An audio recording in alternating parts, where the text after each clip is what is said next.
पुत्र श्री शनि देव की कथा सुनाते हैं, पावन कथा सुनाते हैं। शनि देव कलयुग के न्यायाधीश कहते हैं, हम कथा सुनाते हैं। हम सूर्य पुत्र श्री शनि देव की कथा सुनाते हैं, पावन कथा सुनाते हैं। शनि देव कलयुग के न्यायाधीश कहते हैं।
सुनाते हैं। शनि देव कलयुग के न्यायाधीश कहते हैं, हम कथा सुनाते हैं। हे शनि देव महाराज, रखना भक्तों की लाज। हे शनि देव महाराज, रखना भक्तों की लाज।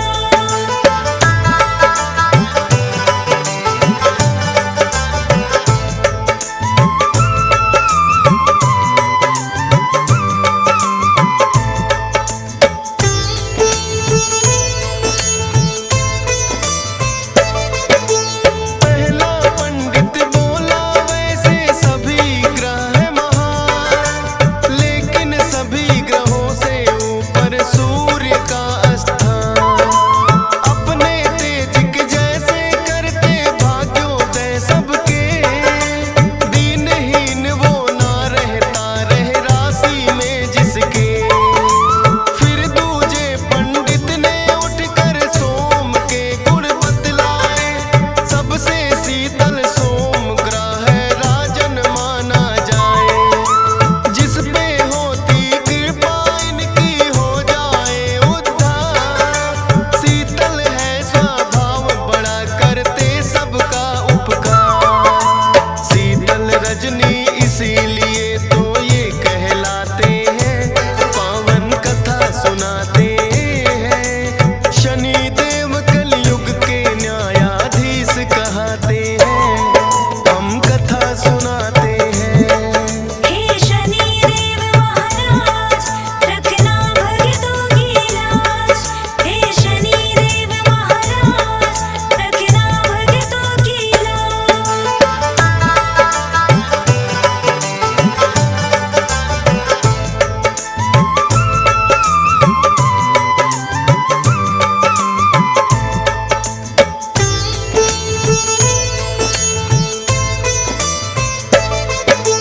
तीसरा पंडित बोला मंगल ग्रह है मंगलकारी, अनहित ना ये करे किसी का, ऐसे है उपकारी। जिस पे इनकी होती कृपा उसके भाग्य खुले, जो भी मन में होती इच्छा सब कुछ उसे मिले। चौथा पंडित बोला बुद्धग्राही सबसे महान, जिसकी राशि में होते उसका बढ़ जाए मान। बुद्ध ग्रह की जिस पे राजन कृपा हो जाए, सुख संपत्ति धन वैभव सब उसके घर आए। कोई मुश्किल ना आए जो कृपा पाते हैं, पावन कथा सुनाते हैं। शनि देव कलयुग के न्यायाधीश कहते हैं, हम कथा सुनाते हैं। हे शनि देव महाराज, रखना भक्तों की लाज। हे शनि देव महाराज, रखना भक्तों की लाज।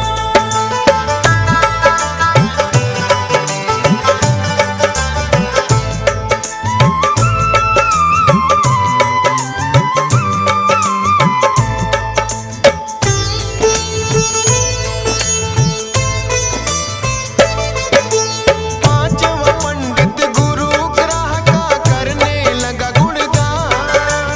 इस सृष्टि में है राजन ना गुरु बिना है ज्ञान। सतगुरु जी के श्री चरणों में जो भी शीश झुकाए, गुरु ग्रह की कृपा उस पे राजन हो ही जाए। छठवें पंडित ने उठकर फिर शुक्र की महिमा गाई। सभी ग्रहों में राजन शुक्र ग्रह है शुभ फलदाई। शुक्र ग्रह जिसकी राशि में करते हैं प्रवेश, सुख और शांति घर में रहती ना हो कलह कलेश। ताप और संताप सभी उनके मिट जाते हैं, पावन कथा सुनाते